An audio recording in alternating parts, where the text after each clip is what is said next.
नमस्कार मित्रों, आपका धर्म मित्र चैनल पर हार्दिक स्वागत है।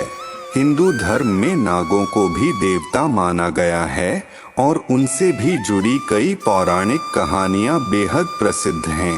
पौराणिक कथाओं में 5 ऐसे नागों का वर्णन मिलता है जो अत्यंत ही शक्तिशाली हैं और जिन्होंने कई बार भगवानों को भी चुनौतियां दी हैं।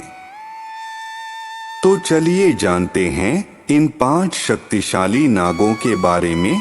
हिंदू धर्म में सर्प के रूप में नाग भी देवता माने जाते हैं और उनसे जुड़ी कई पौराणिक कहानियां भी प्रचलित हैं। इन नागों का अपना ही महत्व है। कुछ भगवान के प्रिय हैं तो कुछ ने उनसे शत्रुता मोल ली। ये 5 नाग कौन से हैं और क्या है इनकी कहानी, चलिए आज के इस वीडियो में जानते हैं। सबसे पहले हम बात करेंगे वासुकी नाग के बारे में। वासुकी नाग भगवान शिव के प्रिय सेवक माने जाते हैं और गले में लिपटे रहते हैं। त्रिपुरदाह के समय वासुकी शिवजी के धनुष की डोर बने थे। ये शेषनाग के ही भाई हैं। समुद्र मंथन के दौरान रस्सी की जगह वासुकी को ही मेरु पर्वत पर बांधकर समुद्र मंथन किया गया था। पौराणिक कथाओं के अनुसार जब वासुदेव श्री कृष्ण को टोकरी में रखकर यमुना नदी पार कर रहे थे, तब भयंकर बरसात से वासुकी नाग ने ही श्री कृष्ण की रक्षा की थी। अब हम बात करेंगे तक्षक नाग के बारे में। तक्षक पाताल लोक में रहते हैं और उन्हें नागवंश में सबसे खतरनाक सर्प माना जाता है।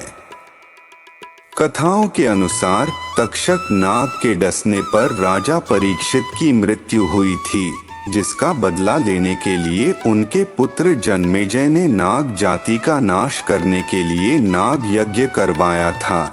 इस यज्ञ में अनेक सर्प गिरकर भस्म होने लगे थे और तक्षक की भी बारी आई।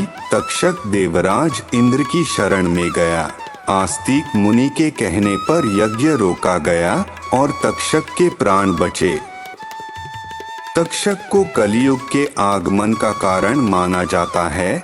अब अपने चैनल धर्म मित्र पर हम बात करेंगे कर्कोटक नाग के बारे में। कर्कोटक भगवान शिव के प्रमुख गण माने जाते हैं। नाग जाति के विनाश के लिए जब यज्ञ हो रहा था तो कर्कोटक ने भगवान शिव की घोर तपस्या की, जिसके कारण भगवान शिव ने प्रसन्न होकर कर्कोटक को शिवलिंग में स्थान दिया। मान्यता है कि जो लोग पंचमी, चतुर्दशी और रविवार के दिन कर्कोटेश्वर शिवलिंग की पूजा करते हैं, उन्हें सर्प पीड़ा नहीं होती है। अब बात करते हैं कालिया नाग के बारे में। कालिया नाग वही हैं जिनका भगवान श्री कृष्ण से युद्ध होता है।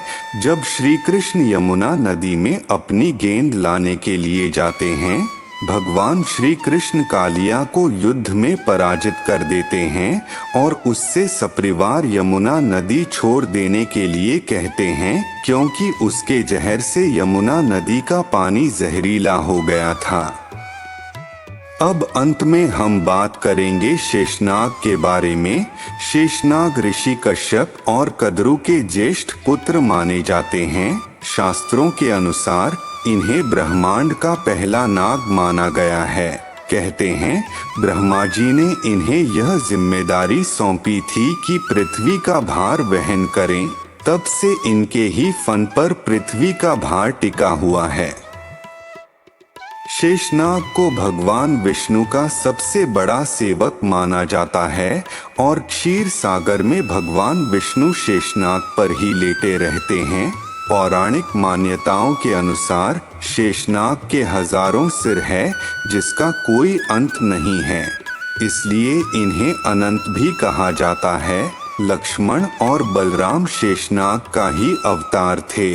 तो धर्म मित्र के प्रिय दर्शकों, आपको यह जानकारी कैसी लगी हमें जरूर बताइएगा।